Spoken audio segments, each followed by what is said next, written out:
बुद्धि से बहुत कुछ सीखने को मिलता है।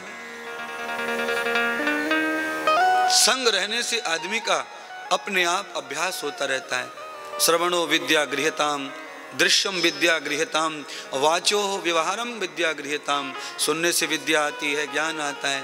देखने से विद्या आती है, ज्ञान आता है। व्यवहार करने से विद्या आती है, ज्ञान आता है। और पढ़ने से भी विद्या आती है और ज्ञान। 4 प्रकार से विद्या आती है। इसीलिए ब्रह्मा के 4 मुख हैं।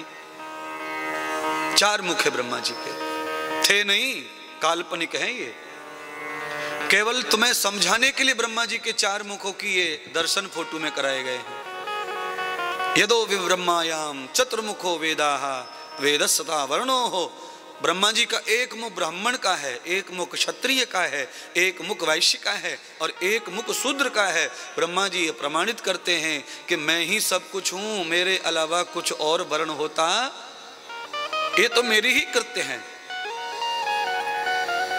एक मुख से मैं ब्राह्मण का काम करता हूं, एक बुद्धि से मैं वैश्य का काम करता हूं, एक बुद्धि से मैं शूद्र का काम करता हूं, एक बुद्धि से मैं क्षत्रिय का काम करता हूं। इसीलिए 4 बुद्धि ऋग्वेद में बताई है। मैंने कल भी बताया था, परसों बताया था, कल नहीं परसों।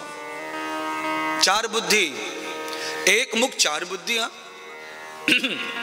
पर बुद्धि का विकास तब ही होता है जब आचार्य अच्छा हो,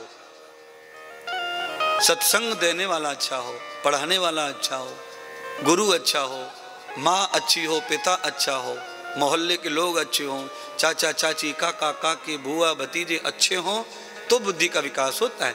बुद्धि को जिस रास्ते पर ले जाओ, बुद्धि जड़ है, उसी रास्ते पर चल पड़ती है।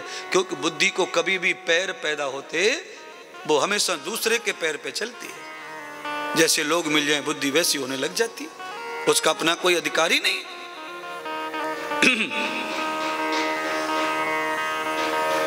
बिना पैर की बुद्धि है। कौशल्या की संगति की है महाराज, कौशल्या की दासी ने। इसीलिए कौशल्या के पैरों पे चल चल के दासी की बुद्धि इतनी तो ज्ञानी हो गई, वो ये जान गई कि राम की सेवा में जो आनंद है वो राम की सेवा की दक्षिणा में आनंद नहीं है महाराज। मुझे दक्षिणा मिल जाए, नौकरी मिल जाए सेवा करने से, तो घर पे जाके वो खर्च हो जाएगी। लाइट का बिल भरना है, बच्चों की फीस भरनी है, कपड़े लाने, लत्ते लाने। तो भगवान की सेवा करने से जो दक्षिणा मिलती है उससे हमारा घर गृहस्थ तो चलता है, पर ऐश्वर्य कभी इकट्ठा होता ऐश्वर्य नहीं मिलता महाराज। खाली हाथ आया है और खाली हाथ जाएगा महाराज। पर भगवान की सेवा करने वाला जब भगवान के लिए सब त्याग देता है तो फिर उसे संपूर्ण संसार का यश प्राप्त हो जाता है महाराज। किस किस को नहीं प्राप्त हुआ आप जानते हैं। कल एक भजन गाया था आपके लिए हमने, बहाने के पीछे। बहाना का कथा चल रही थी, तब वो भजन आपने सुना था।